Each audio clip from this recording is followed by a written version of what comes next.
আমাকে সবকিছু ছেড়ে কবরে চলে যেতে হবে। ইন্না লিল্লাহি ওয়া ইন্না ইলাইহি রাজিউনের আওয়াজ চতুর্দিক থেকে শোনা যাবে। কুল্লু নাফসিন যায়িকাতুল মউত, যখন আমাকে আস্বাদন করতে হবে আর নামাজ পড়ার টাইম পাবো না, চিৎকার করে চাইলো একটা সিজদা দেওয়ার টাইম পাবো না।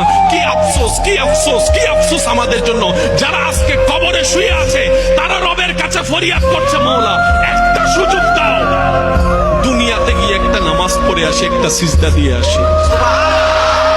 কবরবাসী চিৎকার করে রবকে বলে, মাওলা ভুল করেছি, ভুল করেছি, ভুল করেছি, একটা সুযোগ দাও। আবার দুনিয়ায় যাব, মাওলা হাজার ব্যবসা থাকুক আমি নামাজ ছাড়বো না, হাজার চাকরি থাকুক আমি নামাজ ছাড়বো না, মাওলা একটা সুযোগ দাও, একটা সুযোগ দাও, একটা সুযোগ দাও। মাটির নিচে যারা আছে তারা বলছে, আর মাটির উপর যারা আছে তারা বলছে, ভাই নামাজ তো পড়তে আই। একজনে বলে যে কিভাবে আসবো, আমার প্যান্ট তো ঠিক নাই, আমার প্যান্টও ঠিক নাই, আমার ফসল তো পাক নাই, আমার কাপড় তো পাক নাই।